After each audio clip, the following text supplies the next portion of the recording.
رمضان المبارک کی آمد ہے، اس کے بارے میں چند گزارشات بہت عاجزی کے ساتھ پیش کرنی ہیں۔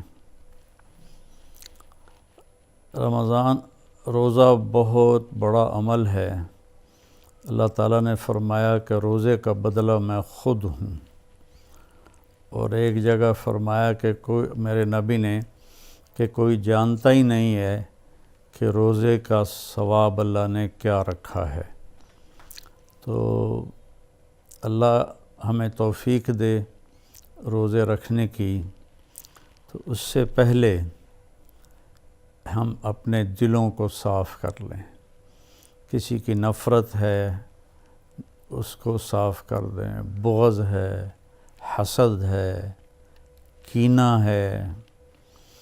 کینہ ہوتا ہے کسی کو نقصان پہنچانے کی نیت، یہ بغض سے زیادہ بڑی چیز ہے۔ تو اس قسم کی جتنے بھی ہمارے دل میں منفی چیزیں ہیں، یہ ہم اللہ سے مانگ کے اپنے دل کو صاف کر دیں تاکہ ہمارے روزے قبول ہوں۔ اور خاص طور پر اگر ماں باپ کی نافرمانی ہے تو رمضان میں اس کی بخشش نہیں ہوتی۔ ماں باپ کے پاؤں پکڑ کے معافی مانگ لیں۔ اگر شراب کی عادت ہے تو شرابی کی بھی بخشش نہیں ہوتی، توبہ کر لے تو سب معاف ہے۔ تو اس سے بھی ہم توبہ کریں۔ اور رشتہ داروں سے برا سلوک ہے تو اس سے بھی ہم توبہ کریں اور ان سے ملیں، جا کر جھک جائیں۔ اور جھک جانے میں اللہ نے عزت رکھی ہے۔ اور کسی کے بارے میں دل میں کینہ ہے، یعنی اس کو نقصان پہنچانے کی نیت اور ارادہ ہے، اس سے بھی توبہ کریں تو انشاءاللہ ہمارے روزے اللہ کی بارگاہ میں قبول ہوں گے۔ آخری رات اللہ فرماتے ہیں کہ دن کے روزے اور رات کے قیام کی وجہ سے میں نے ان کے سارے گناہ معاف کر دیے۔ اور اللہ تعالیٰ نے ہر امت پہ روزہ فرض کیا ہے۔ ہمارے لیے روزہ آسان کیا ہے کہ ہمارے لیے سحری بھی ہے اور ہمارے لیے افطاری بھی ہے۔ تو اہتمام سے ہم ان روزے رکھیں اور کوشش کریں کہ پیٹ بھر کے نہ کھائیں تاکہ جسمانی فائدہ بھی ہو، روحانی فائدہ بھی ہو۔ اگر ایک مہینہ پورا ہم اس طرح روزہ رکھیں کہ ہمیں ظہر سے بھوک لگنی شروع ہو جائے تو پورے مہینے میں ہمارے جسم کے اندر جتنی بھی کثافتیں اور غلط چیزیں جمع ہیں وہ ساری دھل جاتی ہیں اور صاف ہو جاتی ہیں۔ تو رمضان کا مطلب ہے جل جانا۔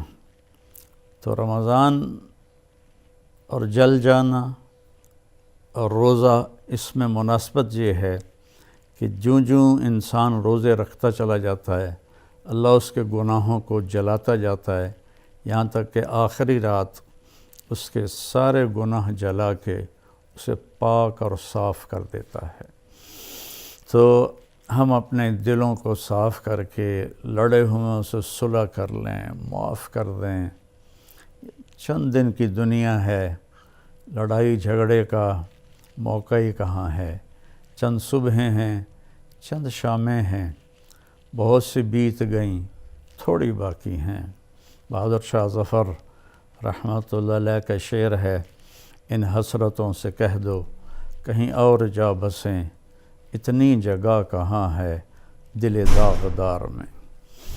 تو دل داغدار میں اللہ کی محبت اور اللہ کے رسول کی محبت اور اللہ کے بندوں سے محبت اپنائیں تاکہ ہمارا ہر عمل قبول ہو اور اللہ تعالی ہم سے راضی ہو۔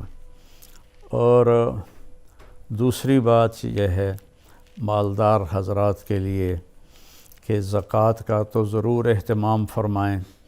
بہت غربت ہے، اور بہت مہنگائی ہے، ہمارے گناہوں کی سزا ہے کہ مہنگائی کا عذاب ہے ہمارے اوپر۔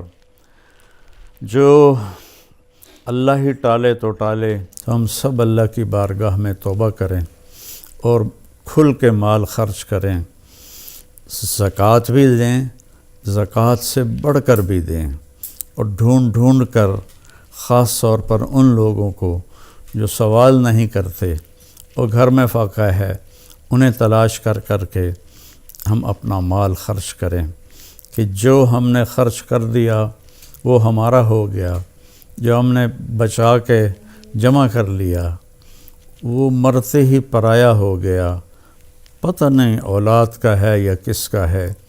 تو زیادہ سے زیادہ اللہ کے نام پر مال خرچ کریں، غریبوں کو، ان کو ڈھونڈ کر، مریضوں کو، روزہ رکھنے والے روزہ رکھ نہیں سکتے ان کو ان کی امداد کریں، تو اللہ تعالیٰ آپ کے اس مال کو جہنم سے بچاؤ کا ذریعہ بنائے گا۔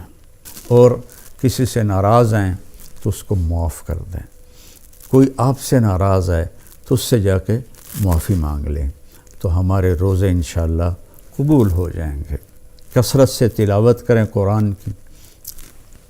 بخاری شریف کی روایت ہے، کانا رسول اللہ صلی اللہ علیہ وسلم اجود الناس، اللہ کے نبی سب سے زیادہ سخی تھے، وَأَجْوَدُ مَا يَكُونُ فِي رَمَضَانَ حِينَ يَلْقَاهُ جِبْرِيلُ يَأْتِيهِ كُلَّ لَيْلَةٍ فَيُدَارِسُهُ الْقُرْآنَ، اور رمضان میں آپ بہت زیادہ سخی ہو جاتے تھے جب جبریل آتے تھے، روزانہ رات کو آپ جبریل کے ساتھ قرآن کا دور فرماتے تھے۔